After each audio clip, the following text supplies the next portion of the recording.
to the Creation Evaluation Station. Today we will be evaluating the whole entire summer 2021 Ninjago line. Yes, so I've reviewed them all. Now we're going to take a look at the bigger picture of them. These are just my opinions, so you know, and I'm not going strictly on the ratings that I give them. These are, as I said, my personal biased opinions. Yours may vary, and I'd be happy to hear them. Share them down below. But yes, I'm going to go through them all, and we're going to have a countdown and check them all out. So let's start out. I'm going to divide them up between the Legacy line and the regular season sets. So I'll be doing that. There's only 3 of one and then 5 of the other. And at the end, I will also be picking my ultimate favorite one out of both ones. So, yeah. So here we go. First, let's start with the Legacy line. That's the smallest, so it'll be the quickest. Number 3 is the Final Flight of Destiny's Bounty with a score of 6.5. Pass P/F. 6.5 P/F. I said I'm just letting you know what the gradings are. These are not Y, although this set did get the worst grading. It was fine for what it was. 4+ sets are, well, even though they're blocky and designed for younger kids, they really need to look nice. And I think the worst part is they tried to do it with the Destiny's Bounty. That all versions of the Destiny Bounties are very beautiful sets. Even the current iteration that came out this season.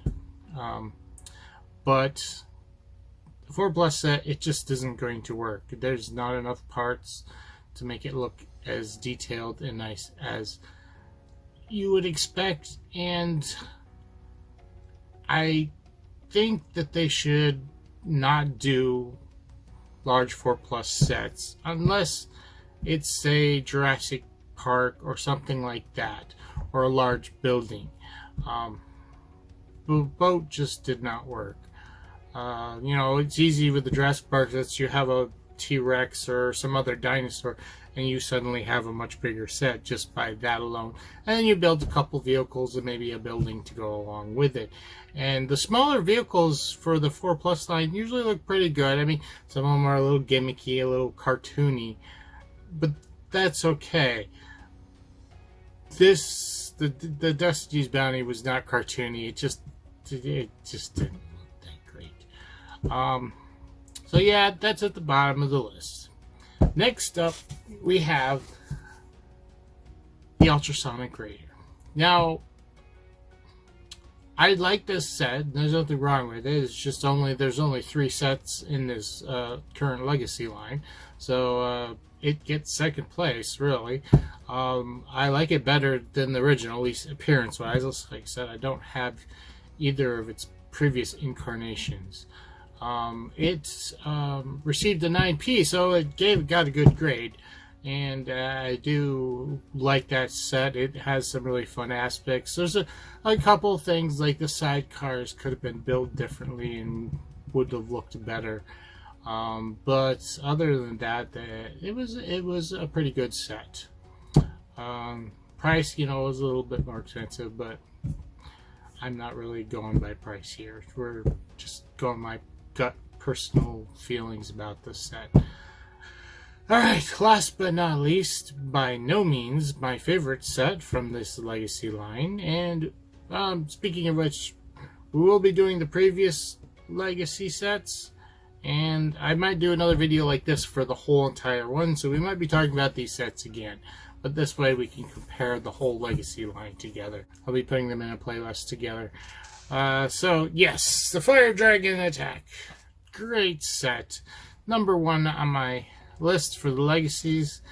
it got a 9.5 G, so it's really up there, good value. I just really love how that body, these dragons, this dragon is amazingly, the thought and detail put into the body and the overall appearance. Only minor detriment, I would say, it needed maybe an extra hinge on the arms or something a little bit more there, but it is a great overall dragon, and yeah, I really hope to see a lot more of these type of dragons, and maybe something that's not a wyvern, that has a little bit more legs and stuff to it, which I've already seen something come out, so hoping for more. Alright, that's it for the Legacy. For now, like I said, we're going to go back and do the previous Legacy collection eventually. Season 15. The very bottom of the list is the Ninja Subspeeder with a grade of 8P. Sitting here, I have my list in front of me. You know, I say I wasn't going basically on the grading, but the grading comes out about right. So 8P was actually the lowest graded set in the season ones. But I love the look of the vehicle. My biggest problem is it's a large car that really doesn't do much. The gimmick for folding up the tires and making it become a sub just felt like a cop-out. It felt too simple. The little sub in the front was nice, but something more could have been done. It's a large vehicle, but there's actually not a lot to it. There's a lot of big panels and stuff that used to bulk it up. And like, I've seen other Ninjago vehicles. I haven't put all of them together, but the cars, you know, usually there's something more to the cars. Like there's a motorcycle hidden in one of them, or something else that excuses the large bulk of the car. You know, one-person car that takes up the space of like 4 or 5 vehicles. It seems excessive unless there's a reason for it. And this didn't feel like there was a really good reason. They've done a transforming car before with, it was Coulson's car, and I think it was part of Iron Man set. I don't remember the name or anything of it. I'd have to look it up. Maybe we'll check it out here, hopefully. But it's a smaller car, and it has wheels that fold up. It's so what makes such a big one?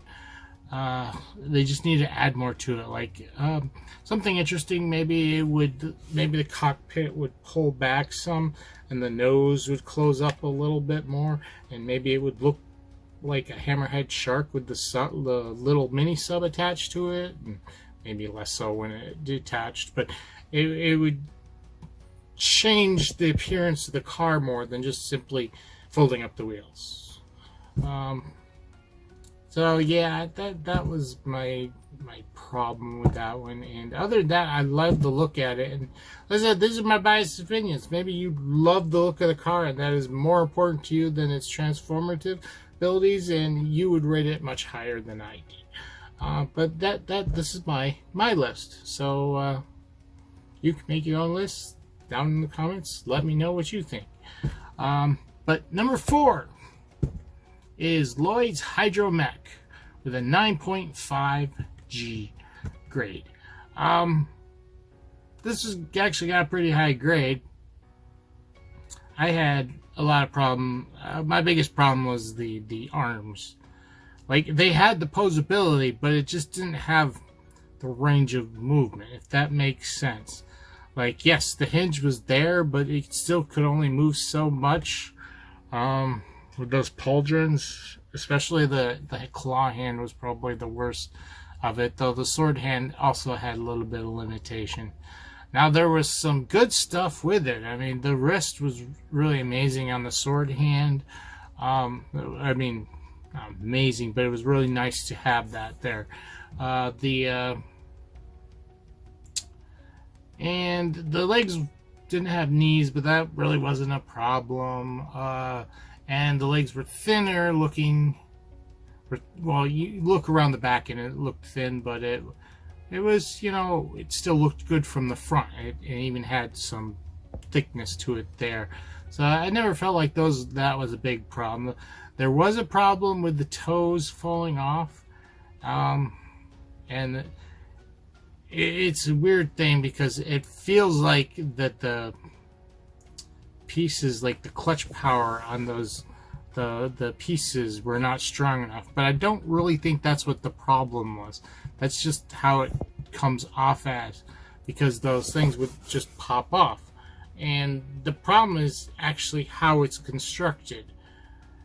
As you know, if you take a full brick and put it on top of a brick with, nothing on the sides, it sticks really well. But if you take that brick and move it slightly above, offset it, so like, two of the studs were hanging off, and you could very easily push on those two studs and separate the brick much easier than you could when they're sitting right on top of each other.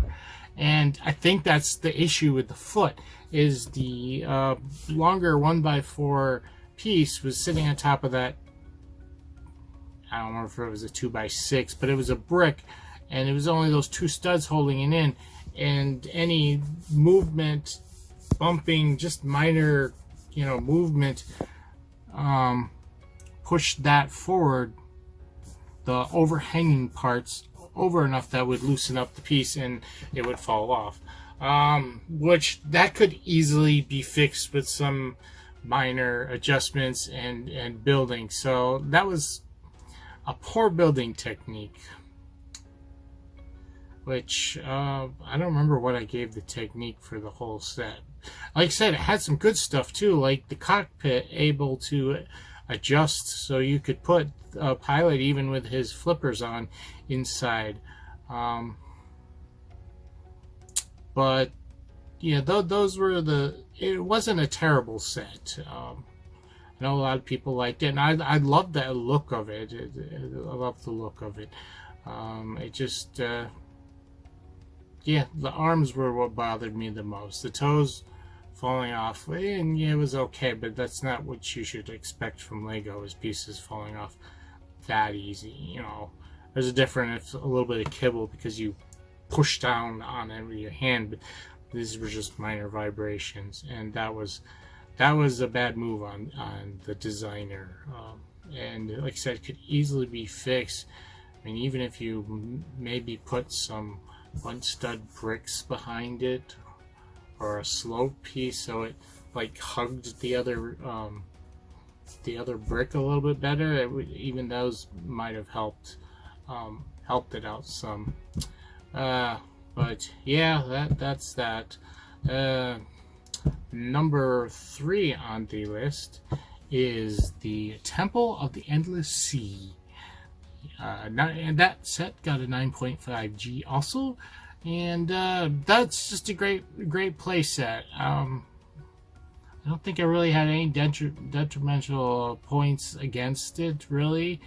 There's like, it's a play set, so there's always more you could add to it, both when they design the set and then afterwards. I mean, that also the whole playset aspect, being able to add your own stuff to it to play with. Like, you add another set like the Hydromech. Okay, so we got the Hydromech here. Let's have it come into the temple too and help the other ninjas in the set, help them.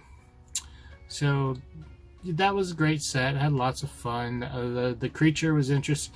There was some things I did want to say that were negative about the set, and that's almost the line overall. I mean, I'm going to talk about the line overall before I finish up this, when I get done with the list. But the snake, or I guess it's almost like a giant eel, which makes sense the snake people. I think they weren't really snakes. They were supposed to be like eels. But all the promotion images, you always saw it from the front, so it never looked like it had like a third dimension. Like it didn't look like a full creature. In fact, that whole set was always shown open like this, you know, open straight up, and looked very one-dimensional play-wise.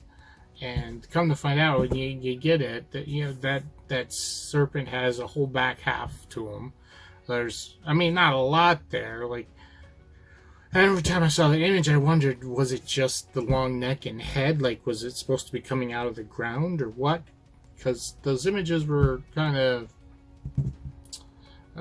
they didn't show very much. And between that and the fact that the set was always showed drawn out like that, and as you see and look at my video, you can actually fold that up and have a full, much larger, in a deeper temple like structure, which is great. But you know, there was nothing to show it in the promotional. Oh, and then there was the locking mechanism on the snake's chest. It's like there was nothing in the instruction showed how to do that. And that's what you would go to find that out. Yes, I did figure it out by looking at the pictures on the cover of the instructions and the box and stuff, but it should be there in the instructions. And this was not the first time something like this happened. I'll get to it a little bit later. We'll get to that set and talk about that too. But yeah, so other than that, it was a great set. So I think the promotional problem and a little problem with the instructions was its worst thing. But the set itself was great and a lot of fun to put together and to play with, obviously. So on to number 2, the Water Dragon. Some of the titles of these sets, it's like, is it Nia's Water Dragon or is it just a Water Dragon? Good question. But the Water Dragon got a 9.5G also. That Water Dragon is really cool. You can see it has very similar design ideas like the Red Dragon did from the Legacy line. You know, there was a lot of thought put into the body and how it's designed. It's not just, you know, oh, we need a body, so we throw some large bricks together and whatever and build that up enough to, well, it had wing flapping action, which they've done that before, I'm pretty sure. So, you know, let's just build some wing flapping actions, and they build it around the action but not actually have an aesthetic theory behind it. Well, this did. This is like, it looks like a water type creature. I talked about it looking like an alligator in the video, and you can definitely see they had some kind of thought process when they were doing this, and not just that, but you know, it's kind of smooth exterior, which isn't gator-like, but is definitely like oceanic. Like, you want smooth creatures going sleeking through the water.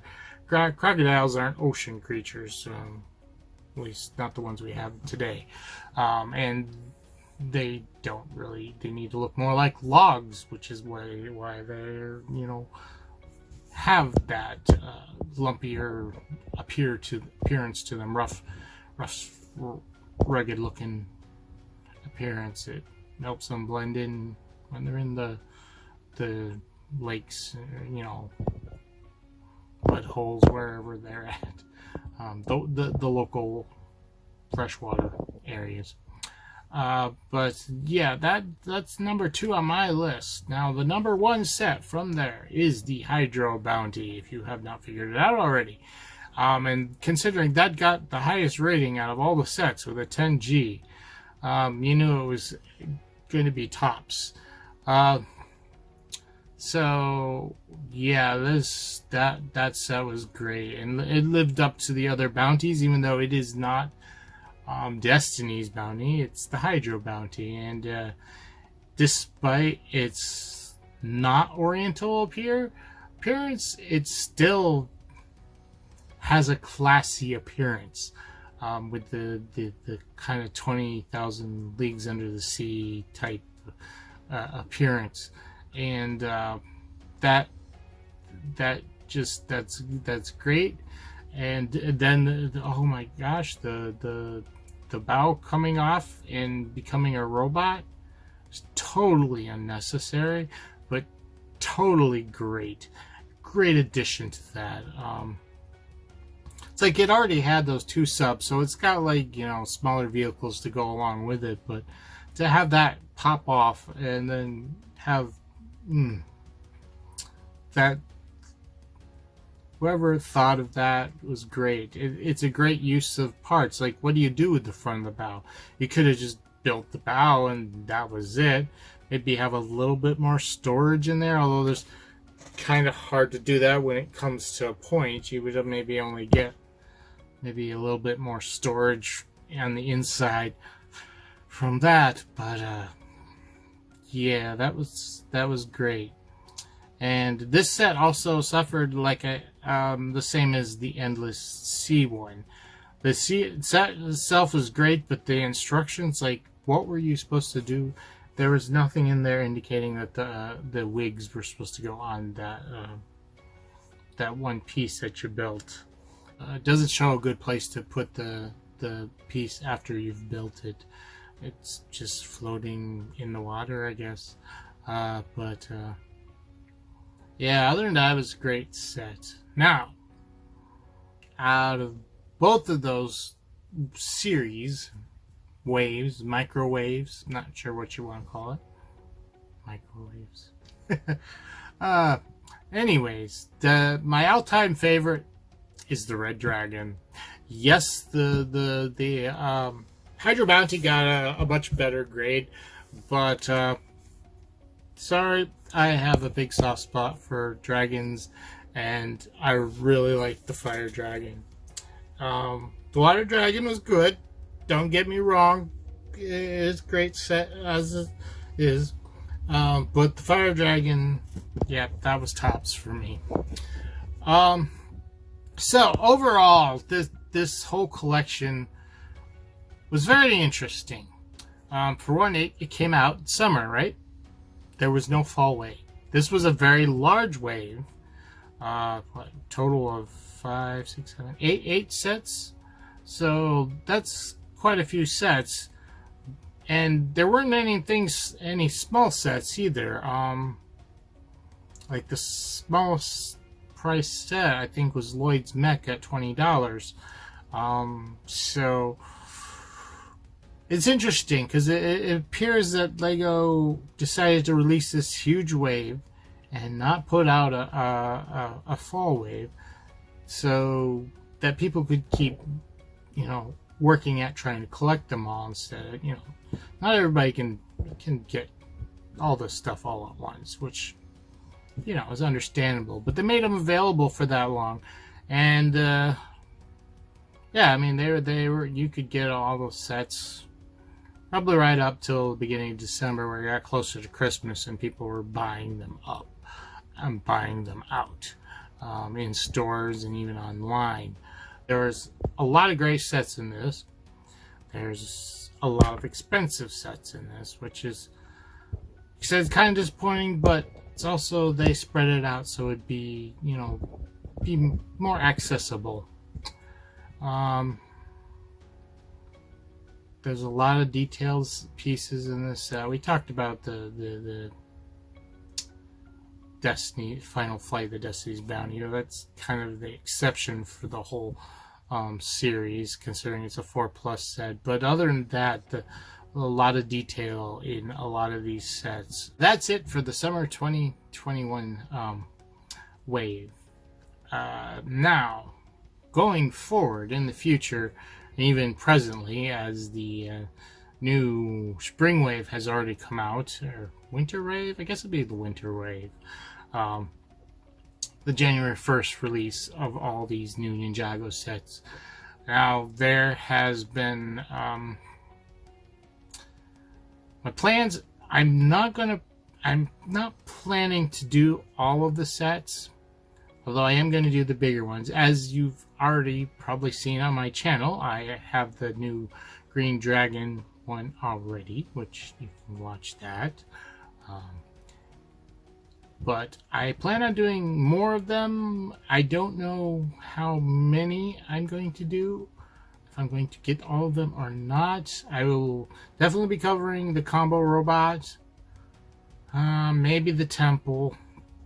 I am going to cover some of the Evo sets, the simpler, smaller sets that people aren't too happy with, or some people aren't too happy with. But I don't think I'm going to be covering all of them like I did this line. I'm really excited for the summer sets, and I'm going to be hopefully getting my hands on all of them. I mean, that may change when I actually see them. Oh, and before I get too far ahead, I'm not sure when I'm going to get the current line sets out. I did get this the Green Dragon one out because I had a bit of Christmas money. I'm waiting for taxes and stuff to get taken care of, and then I will go forward and get the other sets I want to get for this line. I will be setting money aside for the summer line, and I do want to do all of that. I've already seen listings for the set prices and the number of sets and some of the names. You know, those all could be misleading, but it definitely looks like it's going to be another large line like this summer wave, with quite a few more higher end sets. So I'm holding out for that, and I'm very excited. There is 2 sets that are over $100. One's a dragon, one's a mech, at least by the descriptions. And I know some people are saying, oh, well, they must come with other parts, you know, a lot of side builds and stuff being such high price. And that may not necessarily be true. With this new system they might be building bigger dragons and mechs. Kind of has me excited. I can't wait to see what these even look like. But after putting that Green Dragon together, I am really excited for what's to come. And although, you know, this current wave, the January 1st wave, is a little lackluster, it shows a lot of potential. And I can understand people that are more into the show, that this is a core line and it's not related to anything happening in the show. I could understand them being disappointed. But as a Lego enthusiast overall, I'm excited. And I'm always excited, not just necessarily for new sets, but new pieces and new ways to see how they work together. And that is what I'm going to be focusing on with these videos. And well, that's what I've been focusing on, but that's what I'm looking forward to. And the things I'm going to try to show. I already tried showing somewhat with the Green Dragon, and yes, I'm really excited for this. Now, I have a tentative schedule how I'm going to release things. I don't know when I'm going to get these sets, so I am going to explain my plans, but it also depends on when these sets come in, when I get them. So keep that in mind when I continue with this video explaining what I'm going to be doing. Now, yes, I'm going to get at least some of those Evo sets. I'm probably going to get, I want to get Zane's ice mech thing. It actually looks pretty cool, and I want to get that. I'd like to get the red dragon, but I'm definitely going to get the blue dragon, and I might actually get 2 of the blue dragons. The sky dragons.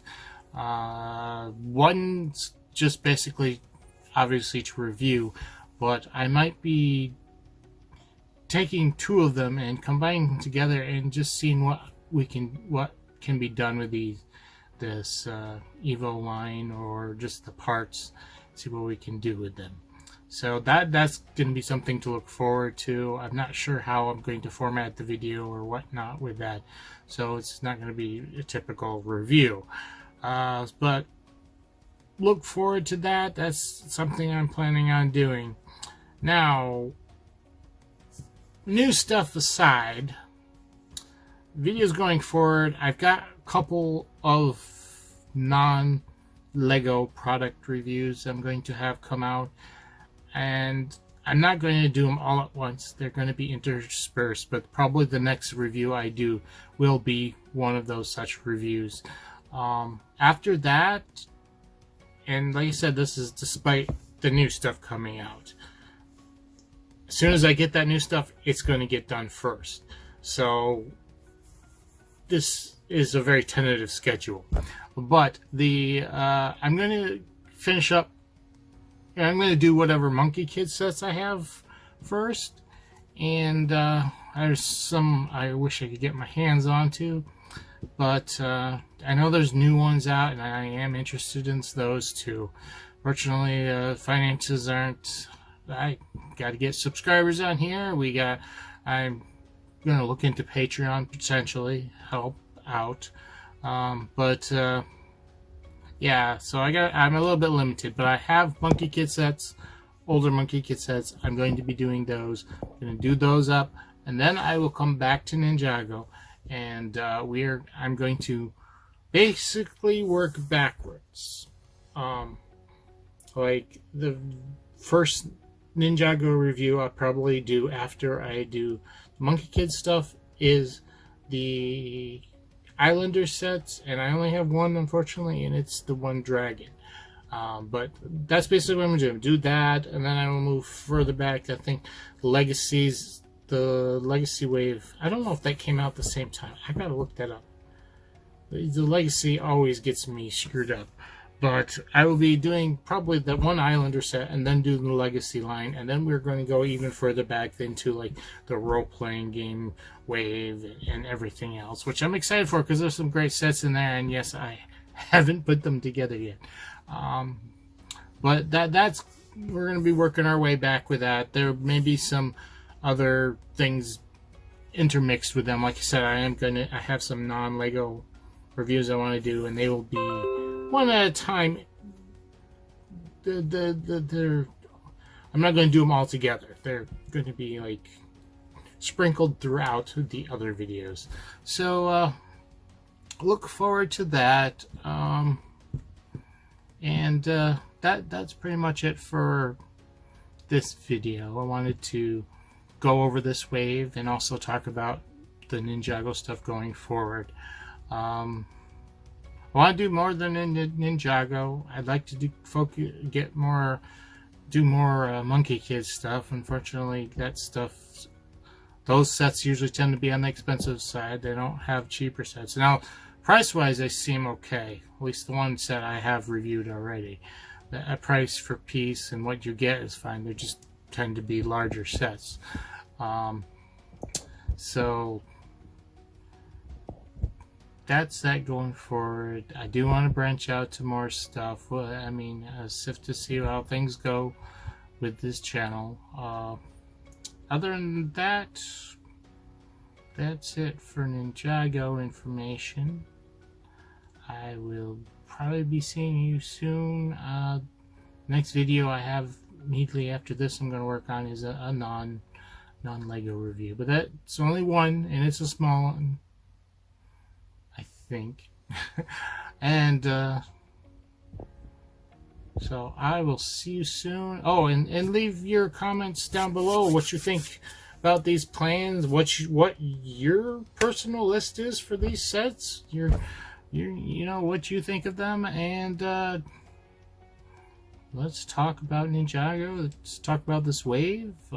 Don't forget to like, subscribe, and comment down below, as I was already talking about. All those things help the channel. Definitely subscriptions and views. Helps YouTube find my videos and promote them. So also, if you want to be notified when I get new videos, there's a bell right there by the subscription. And also, if you don't trust that to tell you, I have a Twitter and Facebook account, which there will be links down below, so you can check them out there. So, remember, creativity is key.